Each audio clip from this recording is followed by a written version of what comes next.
So less people now are rejecting or denying the relationship or the link between foods and cancer.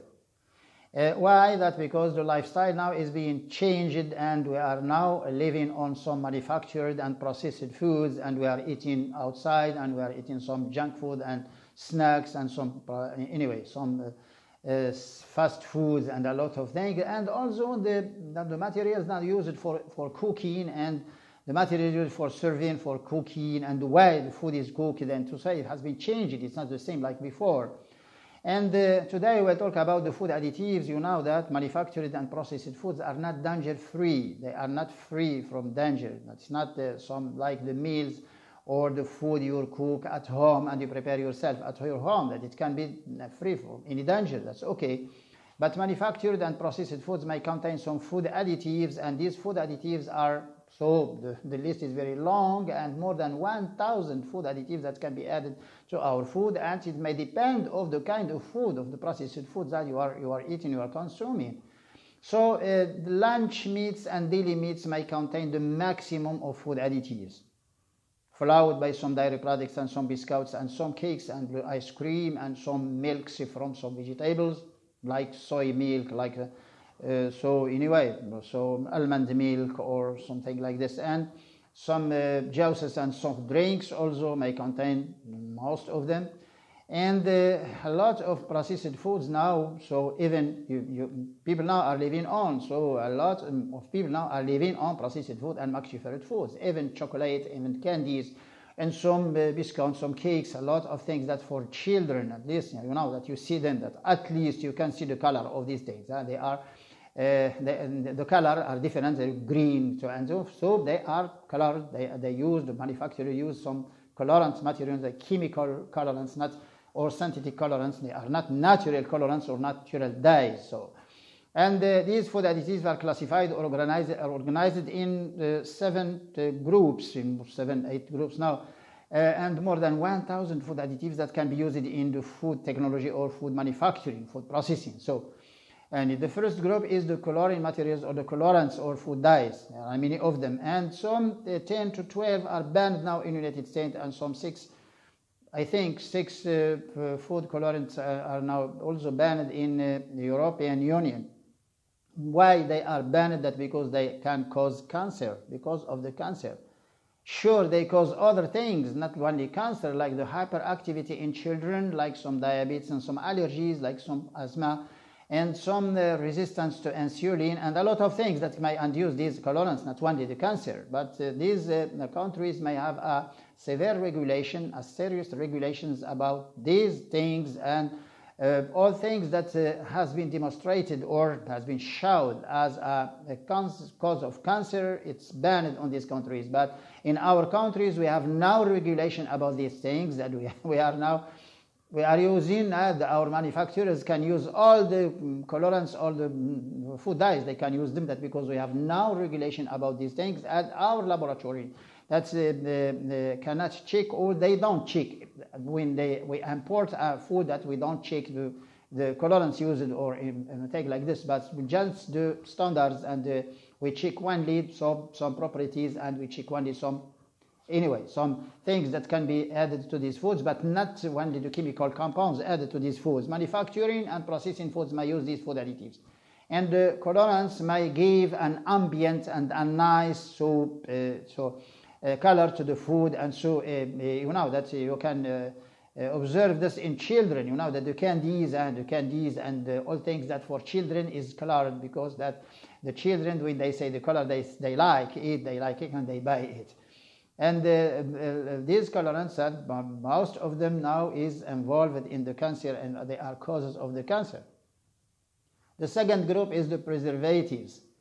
Preservatives are used for both targets, for many objectives, but both chemical and biological objectives. They are used for both of them. And we have to separate these preservatives, that some are used to protect the food against the oxidation.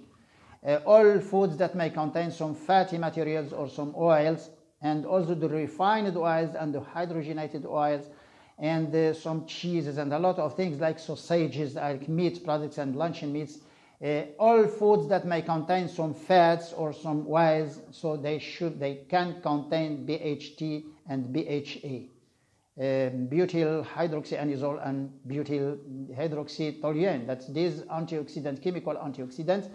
They are used to avoid the rancidity and the oxidation of the fatty matter, and because when the fatty matter oxidize, they show a very bad odor and a very bad flavor, and and people cannot buy a food when they smell or they show the bad odor, a bad taste.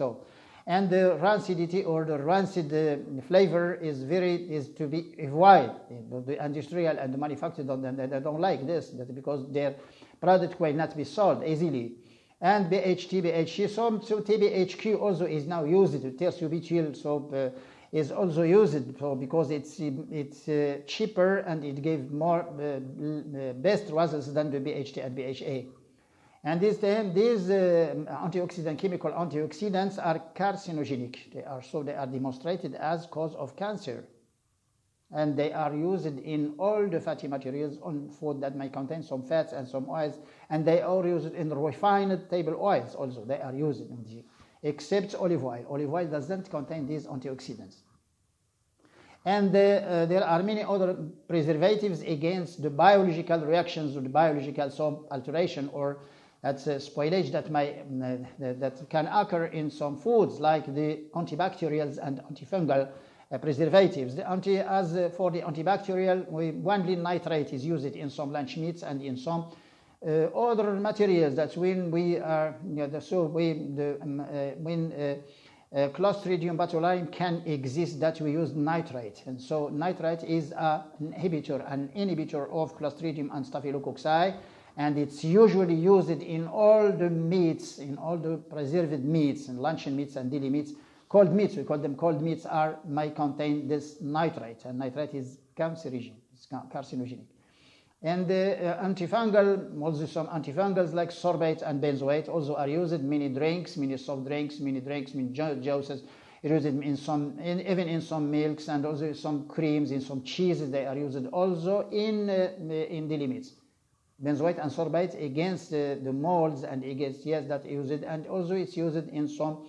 Even in some syrups in pharmacy that you can use, you can find benzoate and sorbate because it's against the yeast and against the molds. It's antifungal effect, and it's a strong antifungal product in benzoate and sorbate. And we use benzoate and sorbate. So benzoate is more soluble than sorbate, that. And most of the manufacturers now are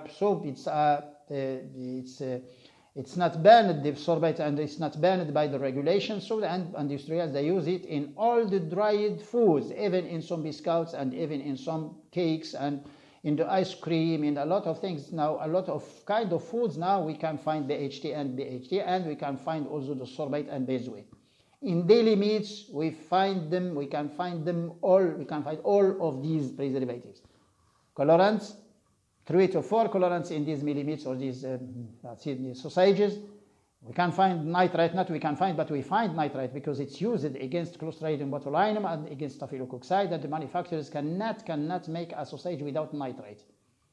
And we can find also the benzoate sorbate against the oxidation of the fatty matter. So you know that the rancid odor and the rancid flavor is not appreciated by the consumer. And we use the benzoate sorbate in the same. So we got BHT, BHC, benzoate sorbate, nitrate, and all of them now, and colorant materials, and some carrageenan also, because as carrageenan is a thickener and it's usually used in these materials, and carrageenan used also in some milks, so in milks, in the ice cream, in some dairy products and fermented dairy products, and a lot of things that you can find these carrageenan, that when you see these food additives are used for a precise objective, to give an ambient color to the material, or to preserve this food against the yeast and molds, antifungal effect, or to preserve them against the bacterial or the hazards from some bacterial toxins like Clostridium botulinum and Staphylococci and some other microorganisms also, or to preserve against the oxidation of the fatty matter, to not give a bad odor or an odor of rancidity, or to make them soft, or to make them like some the binding materials and also the thickening materials and the anti-caking materials and also some polishing materials that you can, some food additives that to polish the food and so to give them a good aspect and a good, when you see it, you like it. And these food additives now, you know that more than 1,000 food additives now is being used in the food manufacturing and food processing, and you cannot buy processed food and you don't eat or you don't consume at least 3 to 4 food additives, and in sometimes that you can consume more than 16 and more than 20 food additives. Again, in your chewing gum, even in your candies, or you think that you are using that just in some food, some items that you can buy, not only for nutrition, but just for that because they are sweet, or that's because like your gum, you are washing your gum, but your gum may contain some coloring materials and some a lot of food additives, that more than 14 additives in your gum, that in your chewing gum. And in some soft drinks also you can see that you have this yellow color, orange color, or sometimes that this ambient color that gave you the impression that there is some orange juice or a fruit juice. Is not orange juice, it's the color of tartrazine, of sunset yellow, and some colorants which are cancerogen, which are carcinogenic, and they are cause of cancer. So people might pay attention to this, and at least that, as I usually say, that you must have the idea. Just have the idea that there are many things in your food, and if you can avoid this food, so people who are living them, sure they have problems. So you can eat processed food 1 time a week or 1 time a month. It's not a problem that your body is used to protect itself against all these poisonous or these toxic things. That's okay. But when you live on it, when you consume 4 times per day these things, and they are so huge amounts, you get huge amounts of these food additives which are cause of cancer. And sure, you will have health problems, not only cancer. Sometimes that you have hypertension or hyperactivity in children, and some allergies, and you can get also some central nervous system that's problems like Alzheimer or like Parkinson, or a lot of problems that are related to any organs that can be attacked by these food additives. It may depend on the nature of these food additives. Is it a preservative, or is it a colorant material, is a binding material, is a thickening material, is an anti-caking material, propellant materials, polishing materials, and also some food additives are used only just to keep the color constant, to keep this red color or this green color in your product, just to keep the color. It's against the oxidation of the color itself. So there are many compounds are used, and many things are used also for the flavor, like monosodium glutamate and monosodium glutamate. Some searchers are now discussing the problem of MSG, monosodium glutamate, which may have an effect, sure, is confirmed, the effect on the nervous system. Sure, it's involved in the multiple sclerosis and in some Alzheimer and Parkinson. But so some researchers now are discussing the cause of cancer as a cause of cancer, sure, but indirectly, that because it may induce an obesity, and it may also create some abnormal reactions in your body, and then a cancer. Not directly a cancer, but indirectly a cancer can cause a cancer. And flavoring materials, also some sweeteners, that sweeteners are involved in other diseases, they are not involved in cancer. And even some researchers now also are talking about aspartame and about cyclamate and about many sweeteners which also can be involved in cancer, but it's not sure and it's not confirmed. But even some research papers now, we read them, that because they are confirming that the effect of the cause as a cause of cancer, it can be involved in cancer, but it's not really sure at 100%. And these cause of cancer in our foods, you know that there is a big difference between manufactured processed foods and foods prepared at home.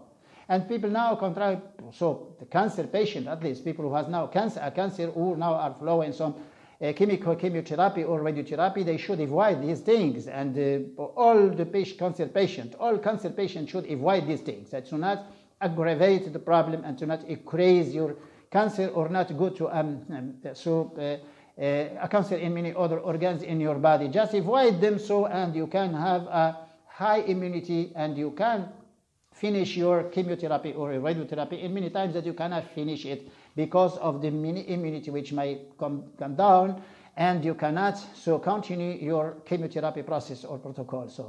So inshallah, hope that you can have the idea about these things, and hope that we can bring you some information and some data about these things, these hazardous things in the nature. So in our modern lifestyle, unfortunately. So see you until another episode, inshallah. Assalamu alaikum.